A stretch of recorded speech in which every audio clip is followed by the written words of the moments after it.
Prep for building the warehouse garage. This is general, you know, side view, front view, south facing view. This side is this part of the garage. And then some solar mats and top down. I'm gonna try to be as quick as possible. Doing a metal siding, full half roof as well, full half, 8-footers. Doing a 12-foot for the rafters, double 2x12 ridge, 8-foot 2x4 trimmed to fit underneath it. That'll give me like a 7/9 ceiling. Got a 5/6 stud, but then double top plate. This is a 312. 312 is, you know, minimum proper for a metal roof cider, corrugated. And then that, you know, so that gives me like 510 though, when you include the double top and the bottom. OSB 3/4, OSB 1/2 inch.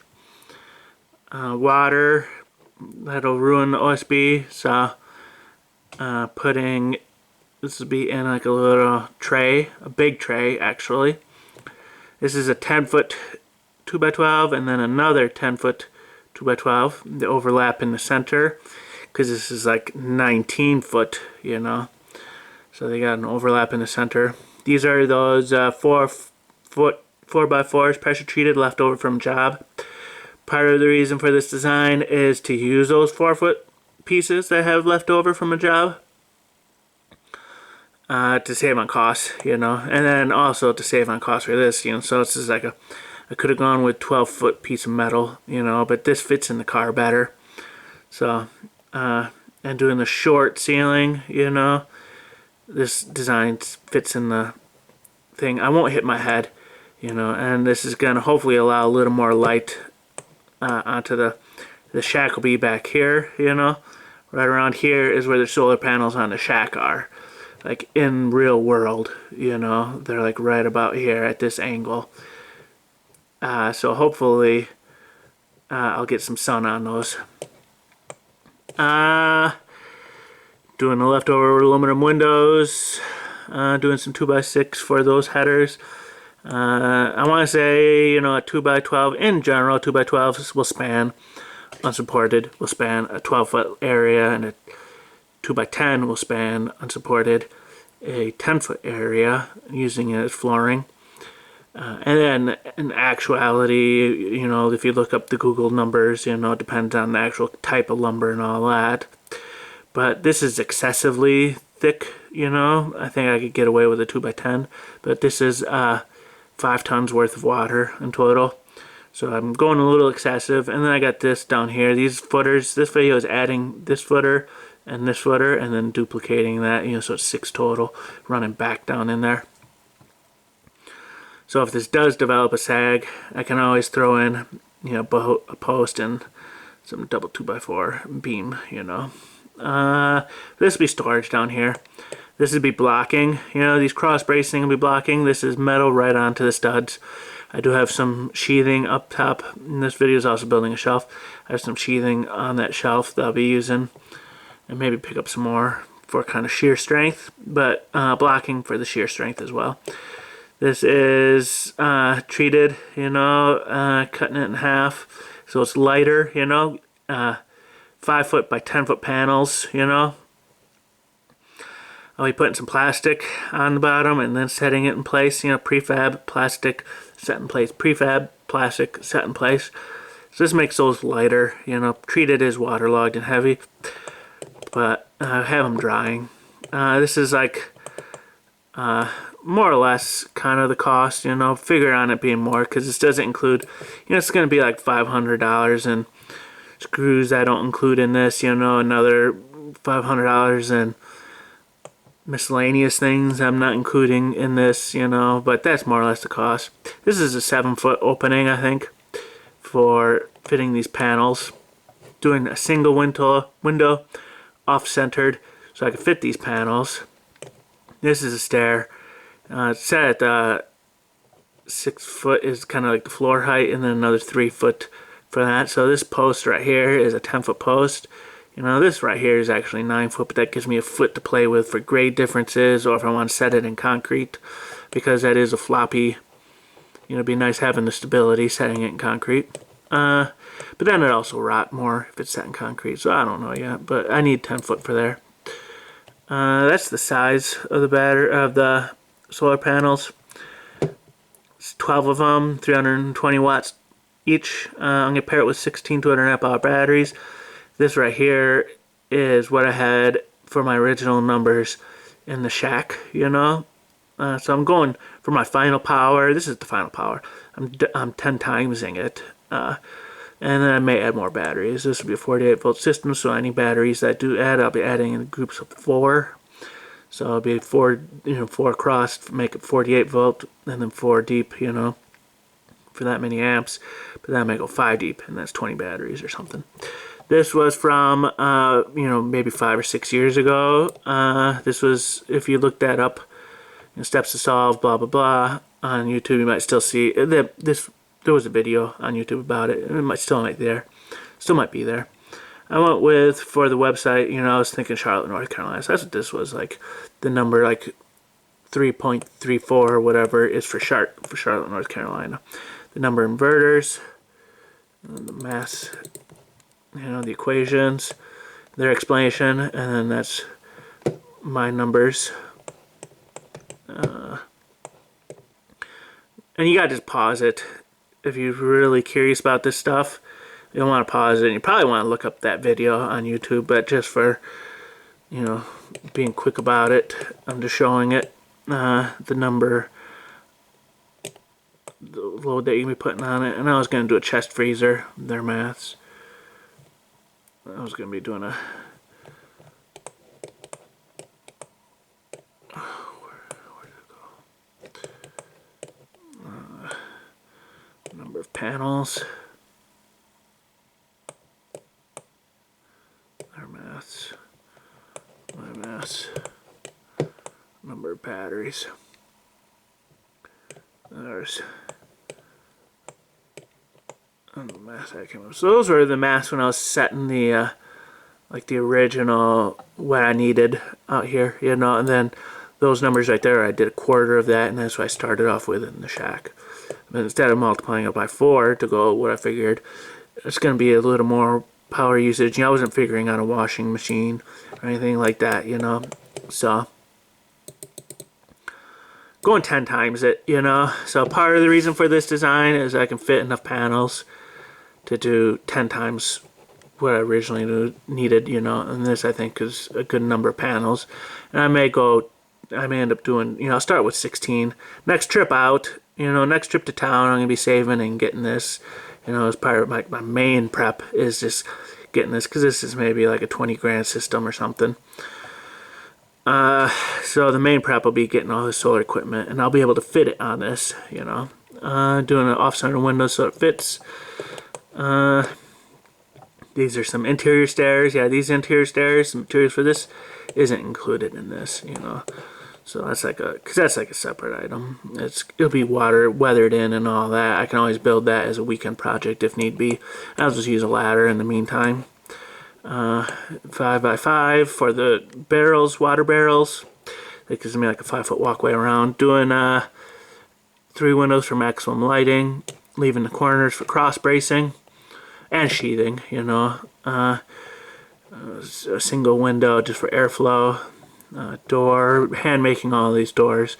Single window off-centered for the solar panels. This is 10 steps to a landing, you know, 10 steps to a landing. These are 4 foot wide, these steps and the landing. This is a 2x12. Figuring it, you know, using this diagram, you know, total height, you know, from the ground to the floor, I get more or less 6.5 inches. And then going 11 inches for my run, you know, so each rise will be more or less 6.5 inches. And then each run 11. A good standard natural for people is 7 and 11.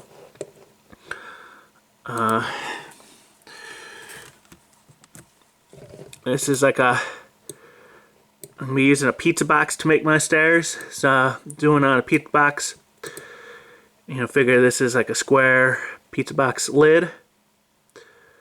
I'm gonna measure up 6.5 inches, measure over 11 inches, draw a line, and then cut this triangle out of that pizza box lid. Kind of spin it on its side, you know, put it there for my first one. Draw that, you know, and then butt it up to that line right there, you know, draw it again, draw it again. So you can kind of make stairs using just a single triangle as your template. That triangle being your rise and run. And then repeating it for the total number of steps. So this is 10 steps, but 11 rises, you know.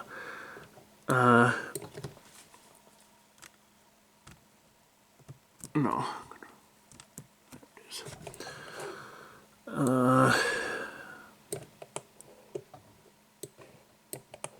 And oops, I got this little scale, you know, this is like an 8-foot scale, 10-foot scale, a 12-foot scale that I use for keeping the scale on this thing. But you can kind of see this right here is kind of like ground level, you know, and it won't be going out from the side. It'll be, you know, inside the bay. It'll be, here's 2 foot more or less, and it's going to stick out another 2 foot into this door opening. But a subcompact tractor is 4 foot, you know, so I'll be able to drive around it and then go out the back, you know. This is the parts for the stairs. 5/4 for the treads, 18 of them. 3 2x12s for those stringers. These 4x4 posts, 10-footers, are this high end, you know. This is, you know, to the top of the handrails, more or less 9 foot, you know. So this one, and this one need to be 10-footers, so I can trim them to 9 foot or so. And these 8-footers are at the end, and then at the 6-foot point, you know, because this is a 12-foot, you know, 2x12. So at the 6 foot, you know, I'll do that, you know. Handrails are for the platform, and then for the or the 2x6 are for the handrails and the platform. So, you know, cutting this 4 foot and 4 foot, you know, cutting 1 8-foot 2x6 down for the front and the back, cutting 1 8-foot down for the left and the right, cutting 1 8-foot down to 4 foot for the 16 and the 32, and then the others will be, you know, 1 8-foot for this handrail, 1 8-foot for this first half, and then another 8-foot for that last half.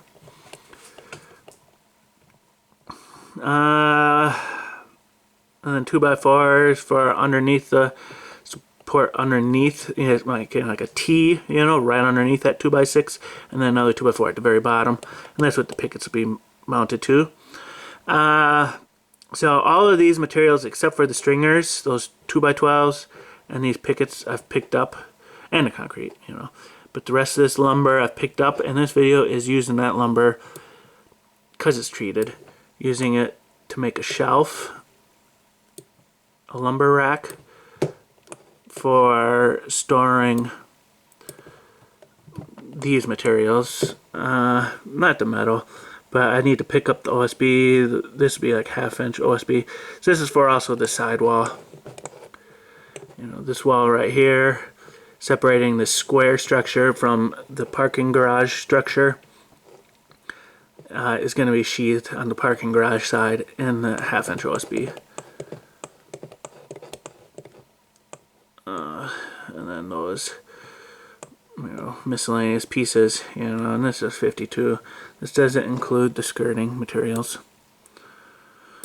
So these little skirting walls will be, you know, treated for the bottom plate, and then regular for the top plate, and then 2 foot on center. So none of those materials are in the list either.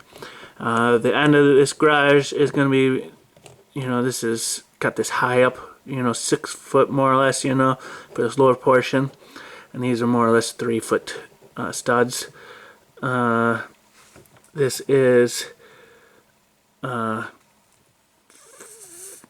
foot studs, I don't even know if I was focused on it. 5 foot studs, 3 foot studs. But then this is going to be 8 foot studs. Doing these is like 8 foot panels, All this cross bracing going to be in blocking. Treated for the bottom, regular for that, And I'll give it some plywood sheathing as well for shear strength. These blockings give it shear strength, but to give it extra shear strength, give it the plywood, because this would normally be a full piece of lumber inset into a 2x6, wall, but I'm going 2x4 with 2x4 blocking. So I'll be offsetting that with some sheathing as well. And you can kind of see that there's a grade difference right here, which is why things are different. That's a general grade difference. This is 7 foot, so I got room for that panel.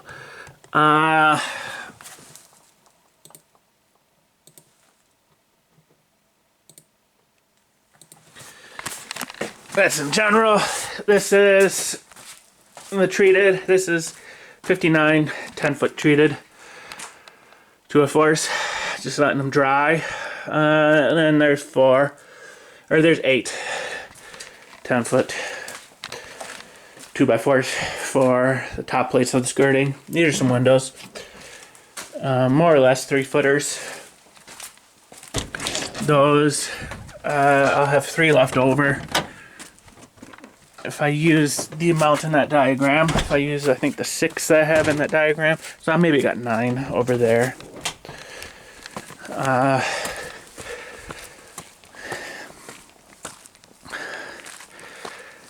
cleared out all the plywood I left over from previous jobs, and I got that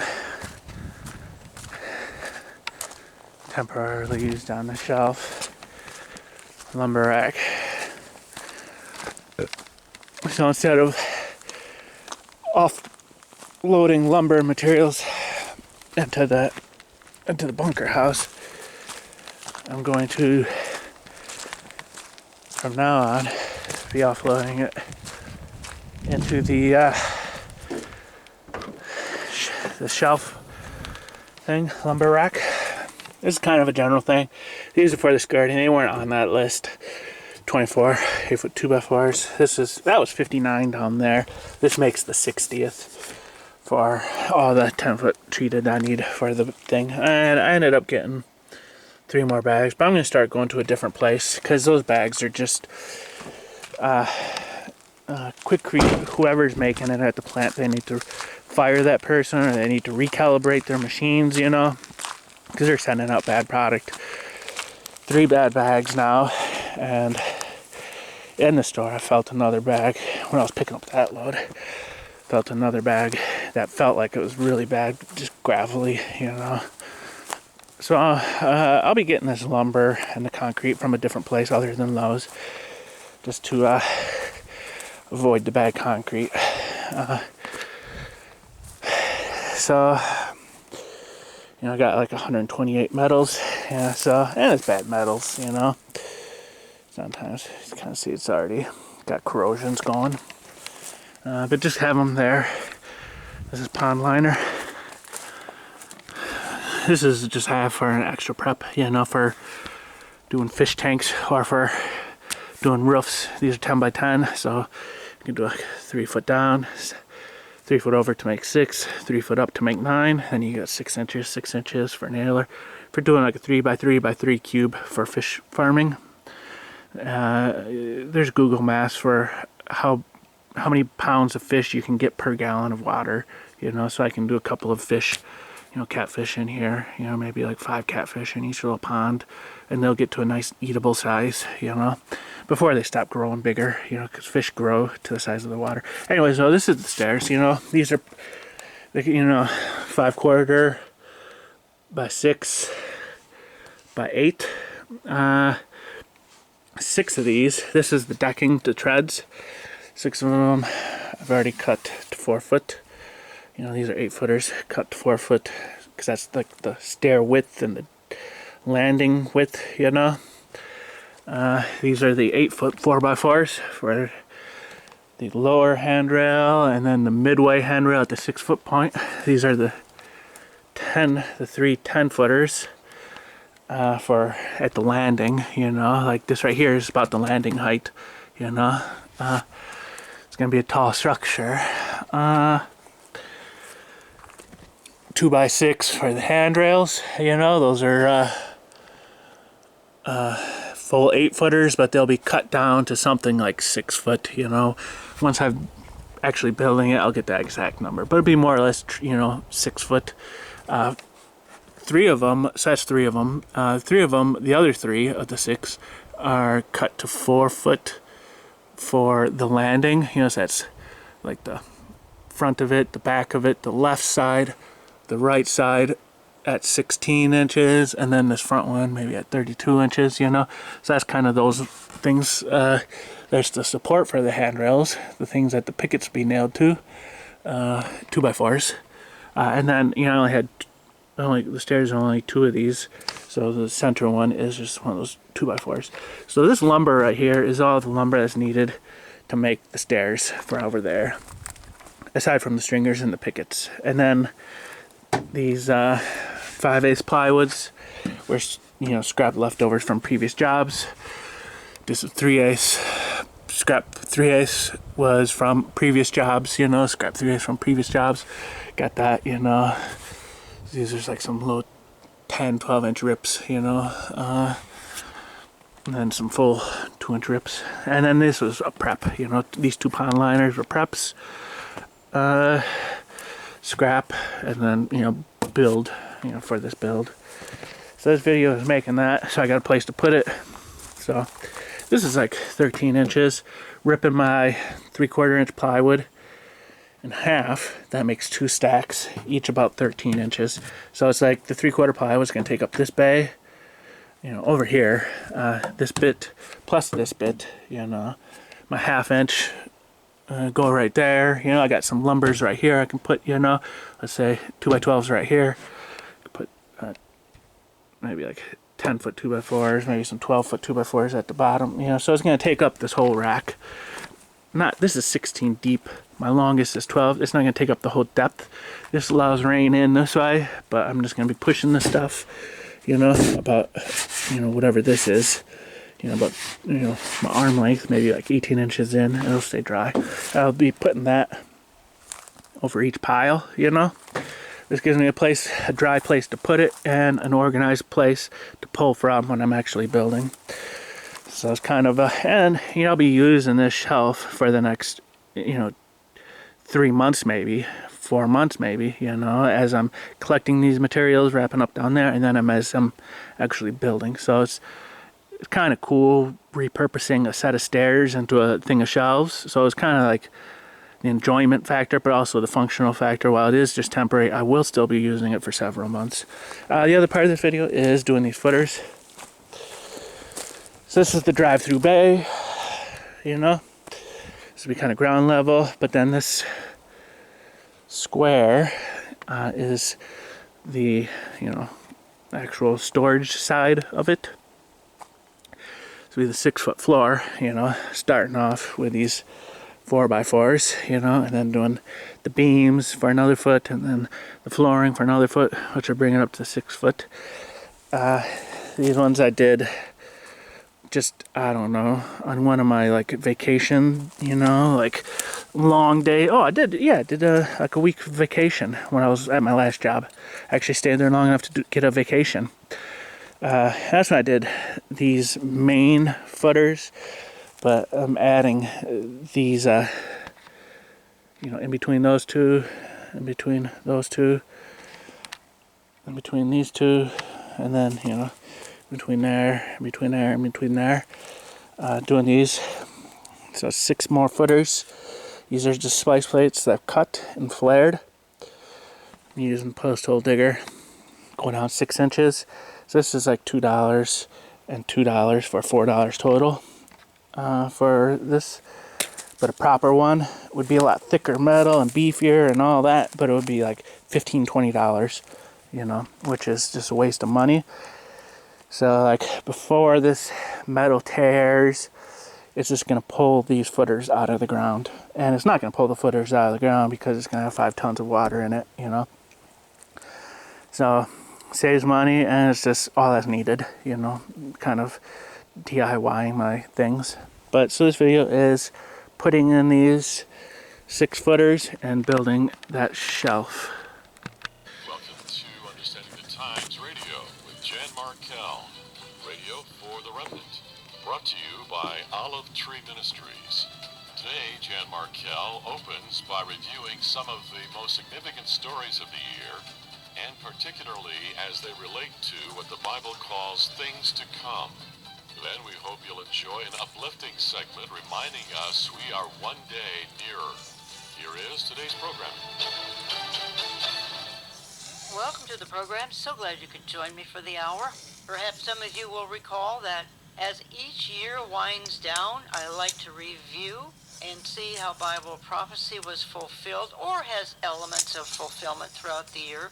And I always have way too many options to choose from, and maybe that's a nice dilemma. So we're in a countdown to the close of the church age, and here are my top 10 selections for the year. Now, you're going to note that many of my points are tied to October of 2023, and that should become obvious as to why that is. Point number 1. The world decided that Israel became the international burdensome stone, Zechariah 12:3. Whoever expected this new malady, Israel derangement syndrome, in their lifetime? Now, at the same time, Israel was also celebrated. So we know that the time of Jacob's trouble will be a time of Jew hatred around the world, but in the church age, and this is a hatred of a people based only on identity, a people that has been a blessing to the whole world. I'd like to play a short clip of Dr. Mark Hitchcock talking about this. What I want to talk about again on today's program is that the world today is experiencing an avalanche of anti-Semitism. Just this week, some Jewish leaders told U.S. officials, we've never seen anything like this ever. They've never seen anything like this in their lifetime. There are just waves of global hatred that we see right now on full display directed against the Jewish people. In the United States, since October 7th, there's a 400% increase in anti-Semitic incidents. Just since October 7th, 400% increase. Now that's after, in 2022, so this is last year, anti-Semitic incidents were up 36%, which was the highest on record. And of course, in 2023, they're up, and now they're massively up in the wake of this Hamas attack against Israel and Israel's response. Reuters, in one of their articles, you have an article that the heading said, "Open hatred of Jews surges globally, inflamed by Gaza war." One article that I want to quote from a little bit is an article from CNN. It says, "A new wave of anti-Semitism threatens to rock an already unstable world." And they're right. I mean, our world today is unstable, and this wave of anti-Semitism is rocking the world. Let me read a couple of quotes from this. The article begins by saying, "History is flashing warnings to the world. Outbursts of anti-Semitism have often been harbingers of societies in deep trouble and omens that extremism and violence are imminent. It is also a reflection of destructive forces tearing at American and Western European societies, where stability and democracy are already under pressure." So the point here is that anti-Semitism, when it rises in the world, it's a warning sign to the world that something bad is coming. And I think in this case, what we can say is I think it's a warning sign that the tribulation may be in the not too distant future. And then I want to add part B to my point number 1, and that would be America also featured the largest pro-Israel demonstration in the history of the country in mid-November, with nearly 300,000 people marching in Washington, D.C., showing not contempt, but solidarity with the Jewish people. A truly amazing event. Over 200,000 people filled the National Mall to show support for Israel yesterday. People of many faiths and political beliefs were united in their stand for the Jewish nation and against anti-Semitism. The rally came in response to weeks of pro-Palestinian and anti-Israel protests in America and around the world. CBN Washington correspondent Hillary Powell was at the march, and she brings us this report. With with a message in song to stamp out hate. Organizers say an estimated 290,000 people spoke with their feet, gathering on the National Mall to stand with Israel, condemn anti-Semitism, and call for the safe return of the remaining nearly 240 hostages abducted by Hamas on October 7th. Family members fought back tears to tell their story. My family is being held hostage by terrorists. I am here with you because I love my family, and I promised I would scream to the ends of the earth for them. The March for Israel saw bipartisan endorsement of one of America's closest allies as criticism has intensified over Israel's offensive in Gaza, set off by the Hamas incursion. Overlooking a mass of Israeli and U.S. flags, top congressional leaders, including Senate Majority Leader Chuck Schumer and House Democratic Leader Hakeem Jeffries, joined hands with Republicans House Speaker Mike Johnson and Iowa Senator Joni Ernst. There are few issues in Washington that could so easily bring together leaders of both parties in both chambers, but the survival of the state of Israel and her people unites us together. So global hatred, but in America, national solidarity has been demonstrated. So the enemy comes in like a flood, but God and God's people are pushing back. Point number 2 at my list for 2023 would be that Israel now longs for peace like never before. And she's going to fall for Mr. Fix-It's peace plan of Daniel 9:27. She just wants to get along with her neighbors, with the Arab world, with the Muslim world, with all enemies. And she's had 75 years of conflict preceded by the Holocaust. But with centuries of demonic hatred thrown at her, the Antichrist will be stunning in his deceit of a nation that is longing for peace and security. Decades of war in her land has primed her to long for permanent peace, which no human can offer, but a demonically inspired man known as the Antichrist will somehow convince this nation, now totally weary from war, that he will provide this. Moving on to point 3 in my list of top 10 for 2023. For a significant segment of society, I believe I'm observing that love has grown cold. This is a tribulation reference found in Matthew 24, but we're in a run-up to the tribulation. We're watching large segments of society favor barbarians. Millions have sided with the butchers of Hamas. Really? There are Facebook groups praising Hamas. College campuses know no shame. Jewish students are hiding in secluded areas. Let's go back to those that are defending the butchers of Hamas. I will continue to speak up for Palestinian human rights and use whatever platform I have available to me to call for a ceasefire and end this occupation that's harming the Palestinians. Do you condemn Hamas's actions on October 7th? I think what I use my platform for and who I condemn was pretty clear by my message, and I think that I will continue to condemn apartheid and military occupation, and that in this moment I'm focused on calling for an end to genocide and calling for an immediate ceasefire. So, Jesse, when did supporting genocide become hip or cool on college campuses? And do you think they really believe it, or is this part of the performance activism we talked about? That's a good question. I don't know. Some people look like they actually believe it. Other people look misguided, but you'd have to sit them in a room and open their heads up. I did not like that. It was like a Batman symbol. When you throw that up on the air and you're basically saying, we like ethnic cleansers. We like terrorism. And if you're a Jewish person and you're walking around campus and you see that pro-terror bat signal go up, it's the same thing as having a swastika. Or if you're an African-American student, it's the same thing as having a KKK thing projected on there. Now, I wouldn't expel those students. I'd say this is the first strike. You bring them in and you say, you do one more thing like this and you're gone. You bring a Jewish person and you sit them across the table from and you say, this is how this makes us feel. This is a threat to violence when you put that up there. But this should be across the board, Judge. And a lot of conservative students now are saying, how do you think we feel? You can't sometimes even go to a college campus as a conservative and speak without being assaulted. They have to hire private security if you're Charlie Kirk and you want to give a lecture on campus. Jewish students are hiding in secluded areas, and much of the world and even parts of the church are shrugging in indifference. How else can we explain the world's allegiance and even celebration of evil and denunciation of a civilized society other than a spiritual source, a demonic inspiration that a group of people who have been a blessing to the world are in fact worthy of a terrorist onslaught. Again, a segment of society I'm observing, love has grown cold. That's a forewarning of what will happen in the tribulation in Matthew 24. We're in a run-up to it. Number 4, Gog and Magog further aligned as they united against Israel in 2023. So one periodical reports that Turkey's President Erdogan wants to lead the Muslim world against Israel so his country can become a great power. Russia, at the same time, has pledged to come to Iran's rescue if Israel attacks.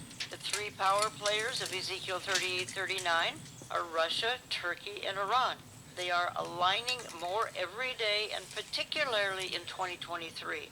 And events in late 2023 solidified that union that will happen officially at some time in the future when these nations, and particularly Russia, comes down to seize the spoil within Israel.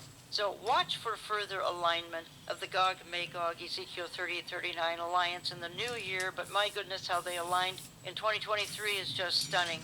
Point number 5 in my outline of 10 top stories that manifest in the year 2023 as they relate to the Bible, and even more specifically to eschatology, that would be the church is slipping further and further into apostasy.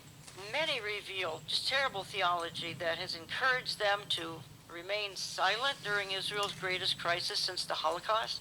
Many openly sided with the so-called Palestinians, and the silence of the shepherds has been absolutely staggering and devastating to many church members. Too many of the churches today will not deal with prophecy, with current events, with Israel, and they will not take a stand. So it's time to call out evil. But as I've reported on this program this year, again, the silence of the shepherds when it comes to important issues has been staggering.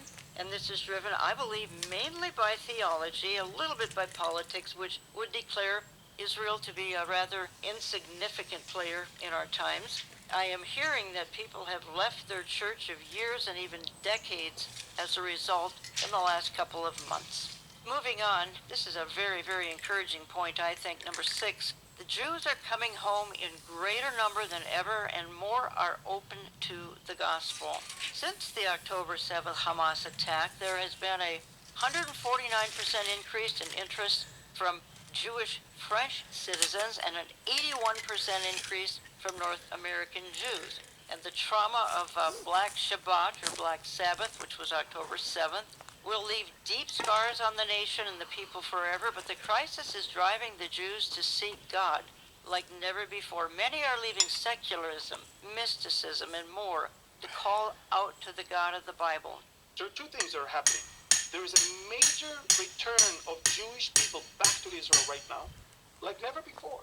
And there is a major exodus of Israelis from hedonism, materialism, and secularism towards spirituality and not believe in Buddha, but in the God of Israel.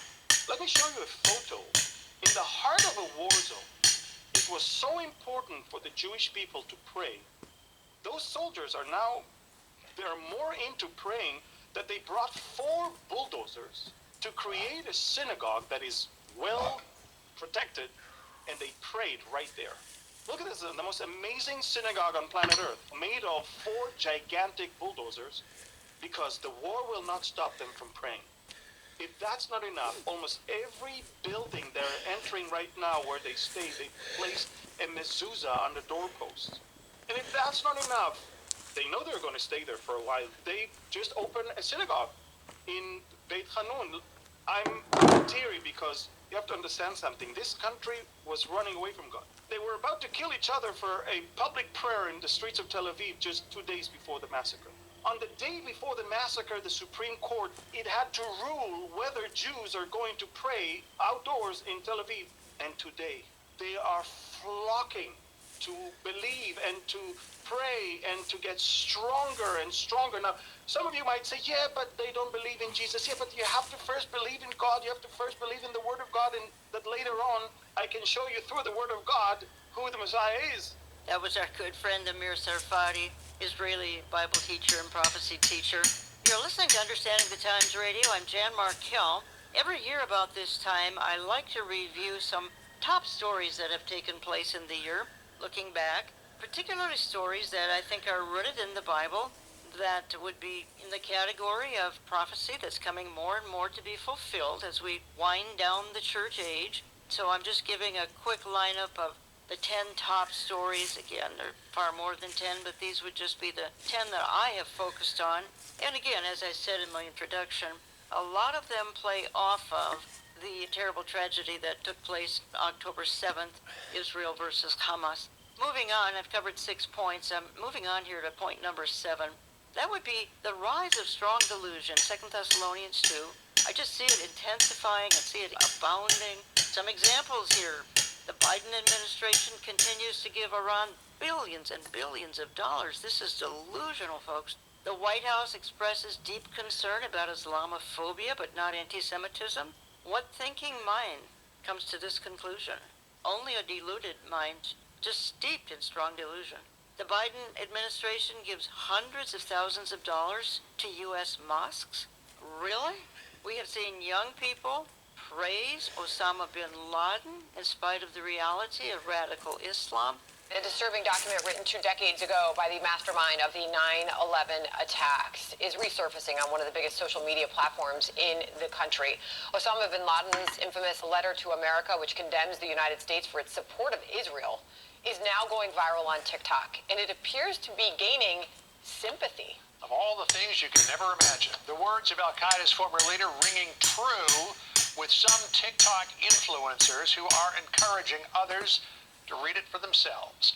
We'll get reaction from Charlie Hurd on how the twisted rhetoric is erupting here in the United States. But first, let's get to William Lajeunesse. He's live in Los Angeles for us. William, what led to these viral videos? Well, it all started, Sandra, with a 25-year-old LA influencer whose TikTok post on the bin Laden letter went viral. So Americans watch about 3 billion hours of TikTok every month. A third get their news there. And that's why this incident in the last 24 hours on social media scares a lot of people. The post linked to a letter written by Osama bin Laden 20 years ago on a webpage of a British newspaper. The letter says Jews have no right to be in Israel and blames America for the violence in the Middle East. She says, quote, "I need everyone to stop what they're doing right now and go read the letter because, quote, I'm going through like an existential crisis." Well, people did.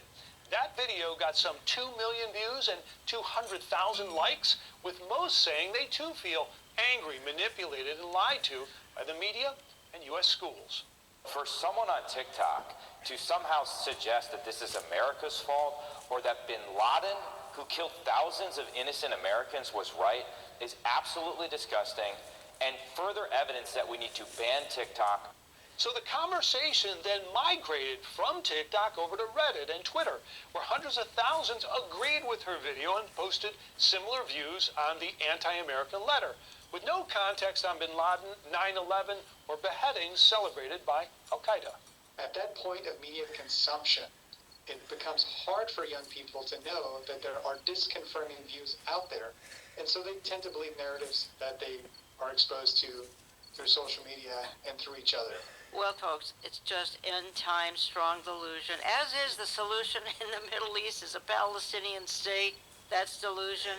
Everywhere evil is called good, Isaiah 5:20, and facts are irrelevant due to the delusion of our day. Only the righteous can see straight. Such strong delusion everywhere. The only protection, folks, is to be grounded in the Word of God, which tells the truth of our day and about the future. Now, moving on to point number 8 in my top 10 list for 2023, and that would be the intensified longing for a world leader as the world sees American leadership very, very weak, almost non-existent in the executive branch. And soon the world leaders will line up in Pied Piper-like fashion behind a man with a plan who will guarantee peace and stability as he will reflect the ultimate in global leadership. And we have seen how the world staggers like a drunken fool when it cannot find a leader to follow. It longs to be led, to feel secure in that leadership, and to lean on leaders for international peace and safety.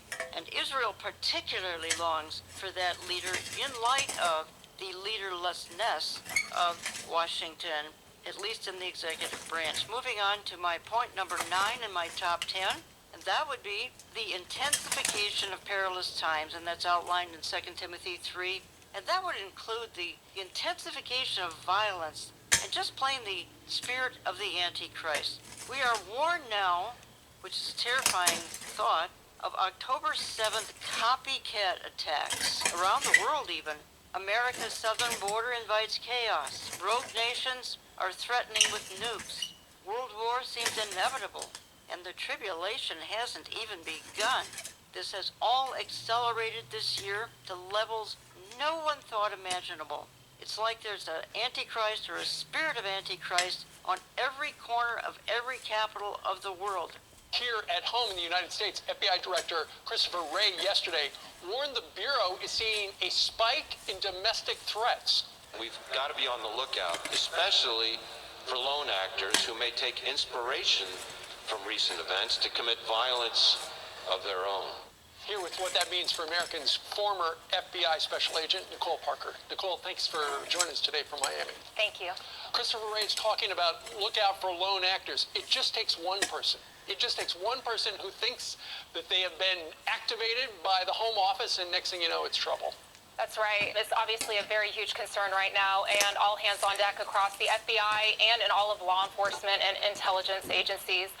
It is the FBI's top priority to protect the United States from a terrorist attack. I was there the morning of September 11th, and I can tell you it definitely hits home for me. And it's extremely important that resources are now shifted. We've heard a lot about domestic terrorism in the last several years, and right now the FBI, I'm sure, is heavily focusing and shifting resources over to international terrorism. The lone actor, we cannot underestimate that. That is very difficult for the FBI to track because it's one individual. They may not be linked to a large organization, and a lot of times these lone actors or lone offenders, they're inspired by this. They use this as an opportunity to gain attention. It's very, very dangerous, and it's important for all Americans to have their heads on a swivel and to be aware.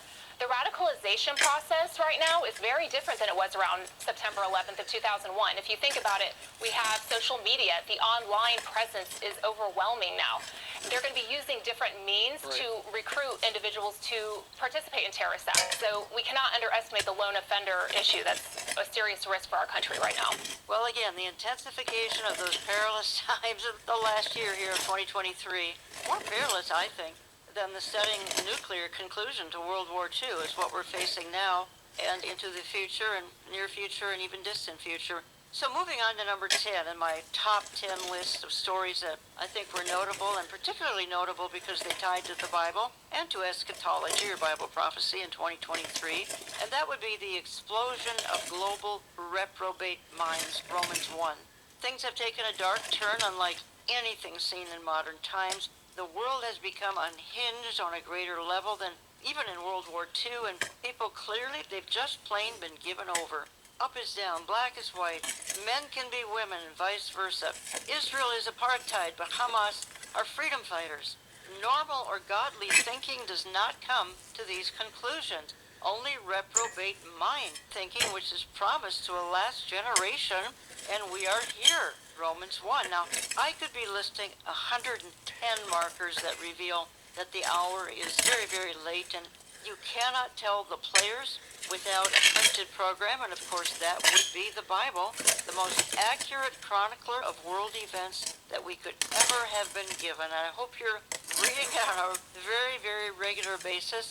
So this has been an amazing year. When we see through the lens of the Bible, it is truly a minute to midnight. The church age is coming to a close. In part 2 of my programming, my guest and I will further remind you that we are one day nearer to Christ's return. Don't go away, coming right back. We hope you'll stay in touch with us online through olivetreeviews.org. That's olivetreeviews.org. You can call us Central Time at 763-559-4444. That's 763-559-4444. Write us through the mail at Olive Tree Ministries and Jan Markell, Post Office Box 1452, Maple Grove, Minnesota 55311. That's Post Office Box 1452, Maple Grove, Minnesota 55311. All gifts are tax deductible. In the age of fake news and false teaching, thank you for trusting Olive Tree Ministries and Understanding the Times Radio. We are ending 2023 with a Mideast war, global instability, serious economic woes, and global deception and delusion at a new level.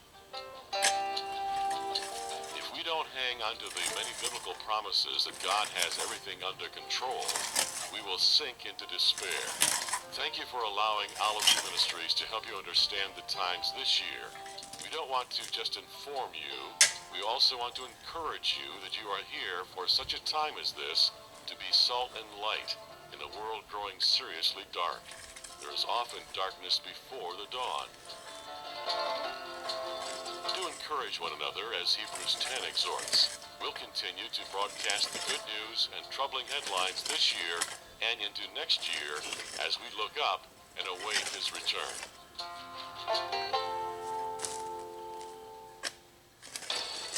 This is God showing himself that everything is happening exactly the way he said it would. This is God proving his sovereignty.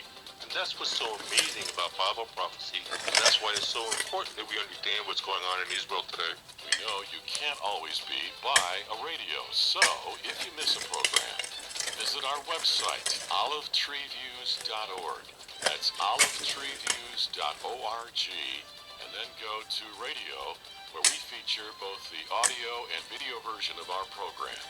You can also catch the program at oneplace.com, on our Rumble or YouTube channel, and on his channel, Christian TV. Now, here are Jan Markell and her guest, Steve Miller. An eighth reason to study Bible prophecy, and that is it provides understanding of current events. There is no way you can understand and appreciate the decay of society today unless you know what the Bible says about that, unless you know that Jesus said, prophesied point blank, the world's going to go in a circle. When I come back, it's going to be just as evil, just as violent, just as immoral as it was in the days of Noah. And we're seeing that happening before our very eyes. Look, put that back on the screen, fellas. I want you to look at this Time magazine cover here. Even people who are secular, even people who don't have a spiritual bone about them, recognize the deterioration of society. Here's a whole cover of Time magazine devoted to dirty words in movies and television and radio and the shock jocks and all that. Well, what is our nation coming to, they say? Or consider this, apostasy in the church.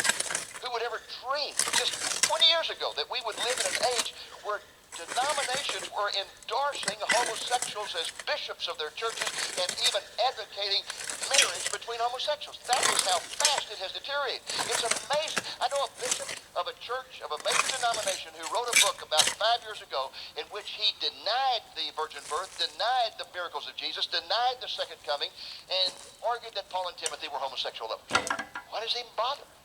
Why does he even bother? More and more we're seeing among people calling themselves evangelicals, like the emergent church movement, who are just taking the word of God and throwing it out, saying, oh, well, you know, there's not really any truth. We got to be touchy-feely about this, and we mustn't be judgmental, and we mustn't be intolerant, and so forth and so on. And truth is going out the window. Reminds me of W.A. Criswell, the former pastor of First Baptist Church, who once said, the more I look around at the apostasy of the church, I've come to the conclusion that most people believe that the only part of the Bible that's inerrant and inspired is that part they agree with. I agree with it, it's inspired.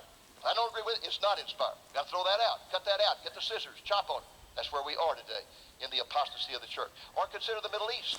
I think, as Bill clearly illustrated to you, there is no way you can even begin to understand what is going on in the Middle East today unless you know something about the history of Israel from the Word of God, the promises of God to Israel, the fact that Israel has an everlasting covenant there for that land that God has never taken away. The deed to that land belongs to them. And you can't understand all the conflict that's going on there today unless you get into Bible prophecy, and suddenly your eyes will be open and you will be understanding things that you never understood before. Welcome back, and I'm going to be joined in a moment by author and Harvest House editor Steve Miller. We're going to revisit a familiar topic. That's why I wanted David Reagan to introduce this segment, because how on earth can we understand anything, more specifically the Middle East, without a good understanding of what the Word of God says about the last days? We're carrying a couple of Steve Miller's books. We featured him a couple of years ago on one book, Foreshadows, 12 mega clues that Jesus' return is nearer than ever. And now we have carried for several months One Day Nearer, Daily Devotions in Anticipation of Jesus' Glorious Return. And this book features daily devotions for 1 year that reflect on just that, Jesus' glorious return. It is so encouraging, folks, when we see all these dark headlines.